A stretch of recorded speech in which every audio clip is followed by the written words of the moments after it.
Bonjour, vous pouvez me donner quelques renseignements sur votre présence à Châtillon-sur-Seine? C'est un stage national.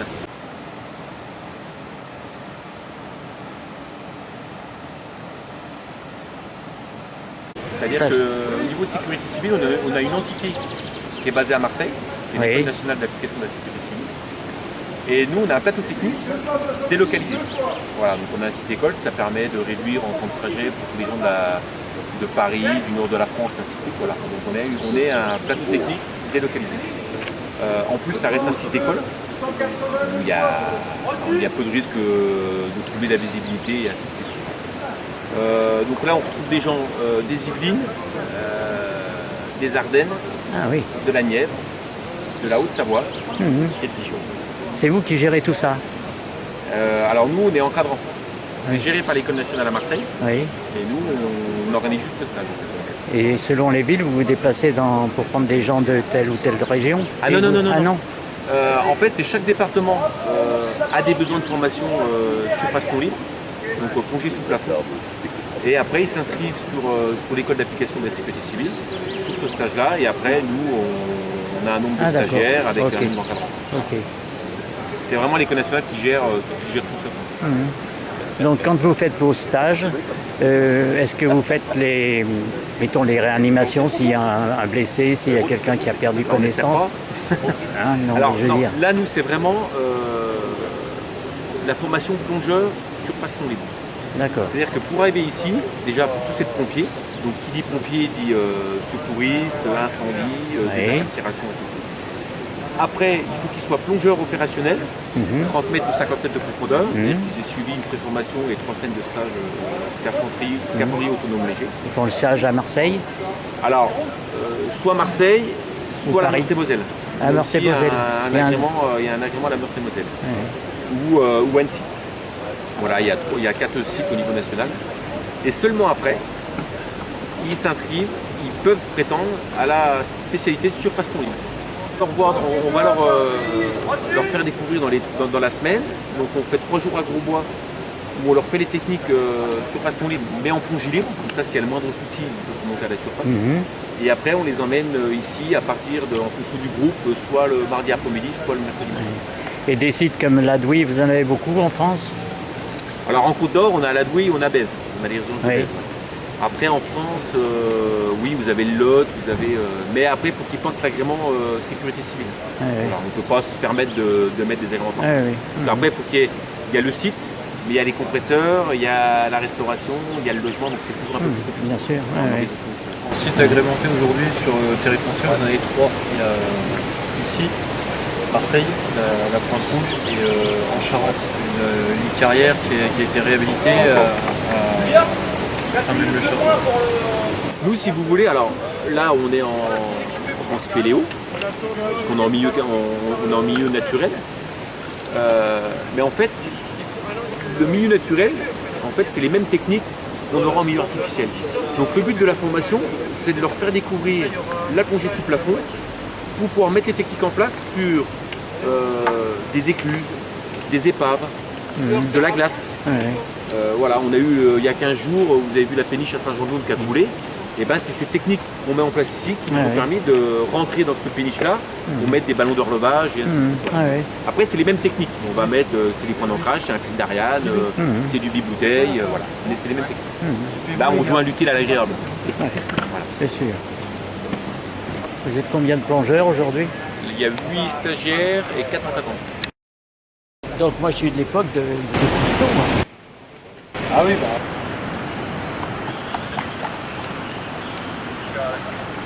À l'aller pour retour. Donc vous allez consommer du temps à l'aller pour retour. Et en fonction de votre aisance, si vous voulez, vous pouvez démonter par étapes. Ou alors, vous faites les 30 premiers mètres phare allumé. Si vous sentez bien, vous faites les 30 derniers mètres par étapes. Juste pour vous rendre compte de l'importance du contact, de l'ambiance, le bruit, les petits claques de plafond.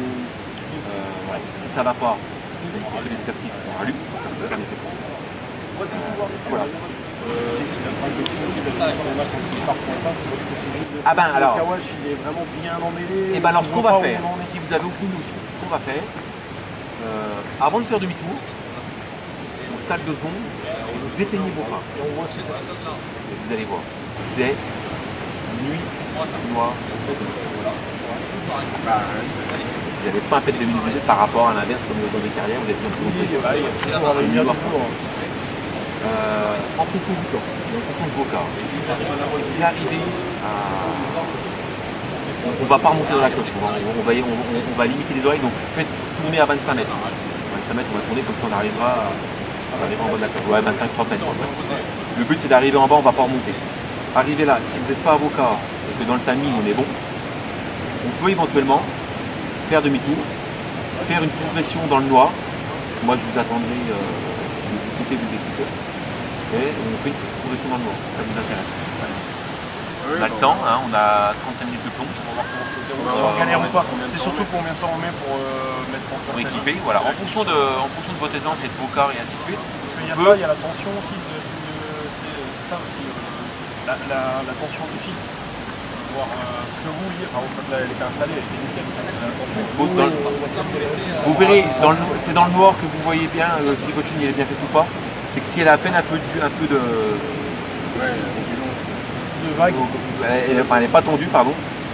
Si vous suivez votre fil comme ça va faire des bourrelets et ils n'arrivent pas à avancer. Donc vous êtes n'oubliez pas toujours qu'on est dans les fils. Tenez le fil d'une main et l'autre main, normalement, elle est censée chercher. Vous tapez comme ça, voilà, si vous êtes dans le noir. N'oubliez pas, hein, une visibilité nulle, vous n'avez pas encore chercher à la main. Donc, on équipe, en fonction du temps, on revient un petit peu sur nos pas, phare éteint, on repart. Voilà. Et après en déséquipement, on va faire une vingtaine de mètres, on peut faire 20 phares allumés, et après le retour phare éteint. Ça vous dit? Après la fin, c'est pareil, coincé dans les toitures. Pareil, alors les étroitures, quand on parle d'étroitures, déjà on essaie d'étendre avant, on se purge. Habituez-vous à vous purger complètement pour réduire votre volume, comme ça vous vous plaquez par terre à plat ventre et vous passez tout seul. Et s'il y a un peu de courant comme là, moins votre volume il est important, plus vous allez moins avoir de résistance à la flotte. C'est logique quoi. Nous en tenue sèche, on purge la tenue sèche, on purge la stape, on se plaque au fond et hop, et on passe. Et au retour c'est pareil, j'arrive dans les toitures, vous purgez, et vous sortez tout seul. Et plaquez-vous bien contre les galets.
Bravo, 20 minutes d'immersion.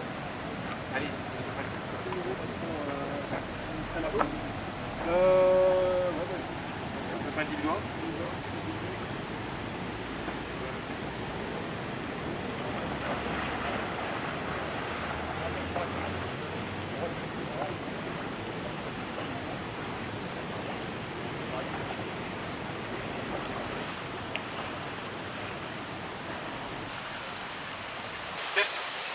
T'as le numéro de Patrice? Oui. Royal, une annexe, à se démêler dedans, recherche de fil si on le perd. Demain on va attaquer à emmener du matériel. En gros, ça leur fait un stage de combien de temps? 5 jours. 5 jours? Ils auront les bases après, Ouais. il faut l'expérience. Ouais. Bien sûr. Ça là-dessus c'est pas vous que je vais l'apprendre. Hein. Non, non.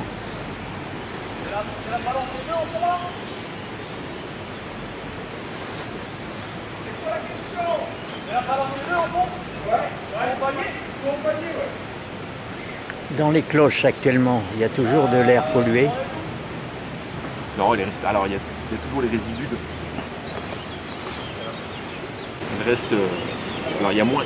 Les cloches sous pression, il y a toujours un peu de résidus quand ils ont pompé en fait. Ouais, ouais. Ça reste. 90, ils ont voulu vider la d'huile. Oui, ils ont c'est ça vidé. qui a amené un petit peu d'hydrocarbures. Dans les cloches sous pression qui sont au fond, il y a des résidus. Il y a eu des morts quand même. Oui, mais Les ils gens sont qui étaient montés. pas morts des gaz viciés. Hein. Ils sont morts des défauts techniques. Hein. Le premier qui s'est mort, il s'est enquillé il a paniqué. Et il s'est enquillé dans une faille hyper étroite. Il croyait qu'il y avait une clochère, sauf que la clochère, il était après le hibou. Quoi. Ah, ouais. Et il s'est enquillé dans un endroit où il s'est bloqué dedans, il a paniqué, il a remué, ça a crêché 4 volets, mais c'est tout quoi. Et la pchote, la dame enceinte, là, qui a eu aussi un souci, elle ne savait pas plonger. Elle n'avait jamais plongé, son copain l'a emmené là-dedans. Il n'y a pas de secret, je veux dire, à un moment donné. Bien sûr. Ouais. Alors, il peut toujours avoir des accidents, des incidents, ça c'est clair. Mais là, ils ont cherché quoi. On en a eu un une année, alors en perso, hein, c'est un copain moi qui l'a fait, il emmène deux copains, et vous arrivez au bout, vous avez un chinte. C'est-à-dire que vous arrivez à l'éboulir, vous faites demi-tour, en passant un autre parcours, puis vous revenez sur la ligne principale. Sauf que le mec, il était déjà pas trop à l'aise, il s'est jamais aperçu qu'il avait fait demi-tour en fait. Il est arrivé devant les toitures ici, persuadé qu'il n'avait jamais fait demi-tour, il est chopé d'une panique, pouf, il est reparti Il au est fond. parti dans l'autre sens. Ouais. Parce qu'il s'est jamais rendu compte qu'ils avaient fait demi-tour. Mais une fois de plus, parce que le mec, comme il est pas à l'aise, et il avait ses deux œillères et puis il ne voyait pas ce qui se passait.